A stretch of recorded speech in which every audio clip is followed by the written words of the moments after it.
상식을 뒤집는 창의성 트레이닝 8단계 지그재그 창의력은 어떻게 단련되는가에서 워싱턴 대학교 심리학과 키스 소여 교수는 이렇게 말합니다. 창의성은 지그재그로 온다.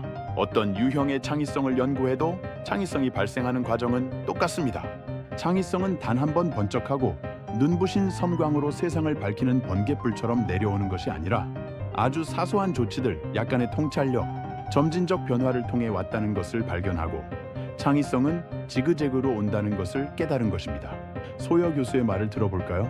지그재그로 된 길을 따라가면서 내딛는 걸음마다 주의를 기울이면 놀라운 아이디어와 뜻밖의 깨달음이 솟아나기 시작한다. 때때로 이렇게 찾아오는 아이디어들은 바란 적도 없는데 마치 완벽한 타이밍에 받은 선물처럼 느껴질 때도 있다. 하지만 사실은 수많은 공상과 다방면에 걸친 연구, 엉뚱한 상상과 힘든 선택이 길을 터준 결과다.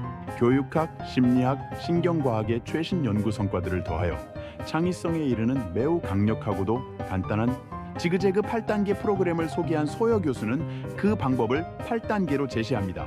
질문하기, 학습하기, 보기, 놀기, 생각하기, 융합하기, 선택하기, 만들기.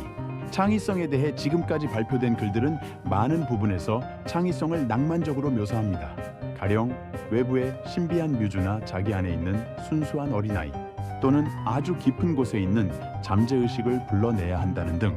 그러나 소여 교수에게 있어서 창의성은 특별히 뛰어난 사람들만 독점하고 있는 자질이 아닙니다. 우리 모두에게 이런 능력이 있다는 것입니다. 소여 교수의 말을 좀 더 들어볼까요? 지나친 미사역으로 가득한 글, 즉 진짜 못 쓴 글을 읽어보자. 예술성이라고는 찾아볼 수 없는 고가의 그림이나 초점도 날아가고 피사체가 괴상하게 잘린 사진을 왕창 보고 즐겁해보자. 아니면 애초에 조작하기 까다롭게 만들어서 처음 사용할 때 망가뜨릴 수밖에 없는 기기를 살펴보자. 일반적으로는 자기가 종사하는 창작 분야에서 가장 훌륭한 예를 살펴보는 것이 가장 좋다. 그러나 가끔씩 정말 형편없는 사례를 몇 가지 접하다 보면 은연중에 자신을 괴롭히고 있던 일말의 불안감까지 완전히 해소할 수 있다. 내가 이보다는 더 잘할 수 있다는 걸 알면 아이디어가 물밀듯 흘러나오기 시작할 것이다. 핵심은 이것입니다. 지그재그. 사실 서양에서 이 단어가 나온 것은 17세기 말 독일로 추정됩니다. 의성거인 치크차크가 그 모태입니다. 이빨이나 톱니라는 뜻의 차케가 그 어원입니다. 치크차크는 톱니 모양의 무언가가 무엇을 자를 때 나는 소리를 표현한 단어입니다. 톱이 나무를 자를 때 나는 소리가 독일인들에겐 치크차크처럼 들린 것입니다. 그러나 의성어이지만 단어의 생김새 때문에 현대인들은 지그재그를 의태어로 보는 경향이 강합니다. 마치 알파벳 Z나 한자 갈지자처럼 배가 가는 모양새를 나타낸다고 보는 것입니다. 이러한 지그재그의 발생사적 기원을 살펴보면 놀랍게도 기원전 5000년으로 돌아가야 합니다. 신석기 인간이 만든 빗살무늬 토기가 바로 그것입니다.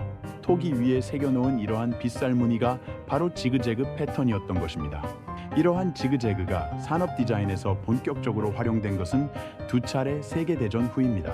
악몽 같은 전쟁을 목격한 인류는 신주단지처럼 모시던 인간 이성의 회의를 느끼기 시작했고 이성으로 쌓아올린 반듯한 세상을 해체하기 시작했습니다. 이것이 지그재그로 상징되는 비정형적 디자인의 탄생입니다. 인간 이성에 대한 반작용이 불러온 것이 지그재그라는 것은 지그재그가 이성이 아닌 인간의 본성과 본질에 가깝다는 의미일 수도 있습니다. 휘돌아 나가는 강이나 긴 세월 쌓인 퇴적층 등 자연은 지그재그와 가깝습니다. 다른 세상은 한 방향을 향해 일직선상으로 뻗어나가는 인생들의 세상이 아닙니다. 이런저런 시련을 겪는 굴곡 있는 삶, 탄탄대로가 아닌 인생, 다른 세상은 지그재그의 삶과 인생 그 자체입니다. 2025년의 마지막 날을 위해서 2025년 새해 첫날부터 직선으로 달려가는 것이 아니라 때로는 넘어지기도 하고 뒤로 가기도 하고 옆으로 가기도 하며 하루하루를 소중히 여기며 살아가는 것, 다른 세상은 여기서 시작됩니다.